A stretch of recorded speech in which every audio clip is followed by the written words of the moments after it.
Kemudian satu lagi, Saudari FIA selaku ajudan Bupati. Ketiga orang tersebut selanjutnya dibawa ke Jakarta untuk dilakukan pemeriksaan. Kemudian satu orang lainnya datang ke kantor KPK setelah dihubungi oleh tim KPK, ya Saudara MSA, selaku Direktur PT RNB, sekaligus anak dari Bupati. Ya. Dalam pemeriksaan intensif yang dilakukan, FAR menerangkan bahwa dirinya berlatar belakang sebagai musisi, ya bukan seorang birokrat. Ini yang disampaikan oleh Saudari FAR. Serta dengan demikian, Saudara FAR tidak memahami hukum dan tata kelola pemerintahan daerah. FAR mengaku urusan teknis birokrasi diserahkan kepada sekretaris daerah, sementara dirinya lebih banyak menjalankan fungsi seremonial di lingkungan Kabupaten Pekalongan. Itu yang disampaikan oleh Saudari FAR pada saat memberikan keterangan. Hal ini tentunya bertentangan dengan asas presumptio aures de iure, teori fiksi hukum. Terlebih FAR adalah seorang bupati atau penyelenggara negara selama 2 periode, serta 1 kali menjabat sebagai wakil bupati periode 2011-2016. Sehingga sudah semestinya FAR memahami pelaksanaan prinsip-prinsip good governance pada pemerintah daerah.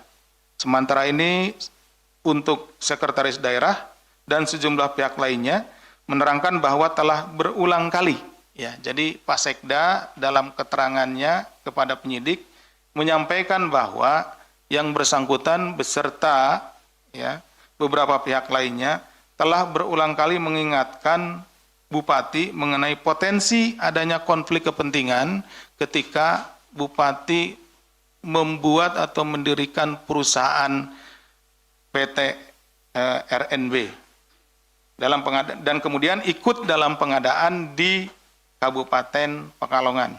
Meski demikian, praktik itu tetap saja dilakukan oleh Bupati. Jadi, para pegawai atau pejabat yang ada di lingkungan pemerintah Kabupaten Pekalongan sebetulnya, ya, sudah mengingatkan kepada Ibu Bupati terkait dengan kemungkinan adanya konflik kepentingan. Tetapi peringatan yang disampaikan tidak diindahkan dan tetap menjalankan sesuai dengan keinginannya.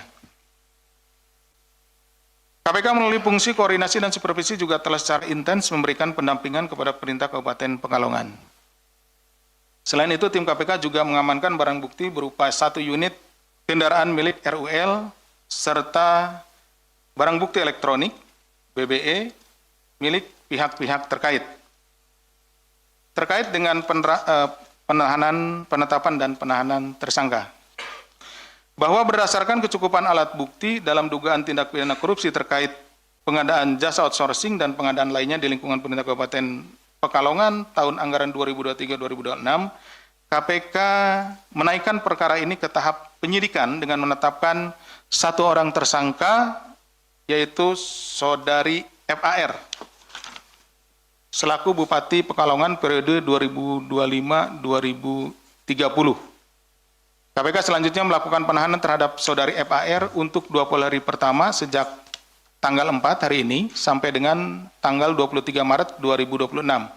Penahanan dilakukan di Rumah Tahanan Negara Rutan Cabang Gedung Merah Putih KPK.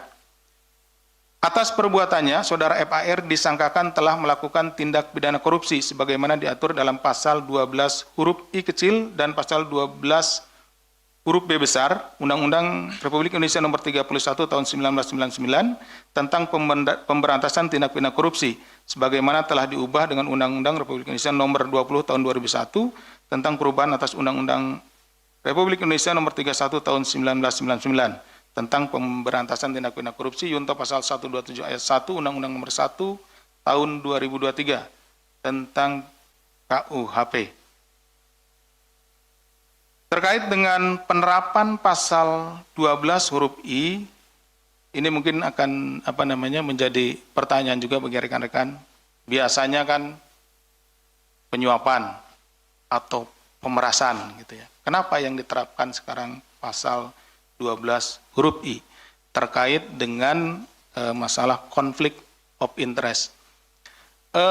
Apa yang terjadi di Pekalongan ini sudah bentuk tindak pidana korupsi yang sudah lebih maju dibandingkan dengan suap konvensional ketika meminta sejumlah uang dari para pengusaha yang atau para vendor yang melakukan pekerjaan-pekerjaan di Pekalongan.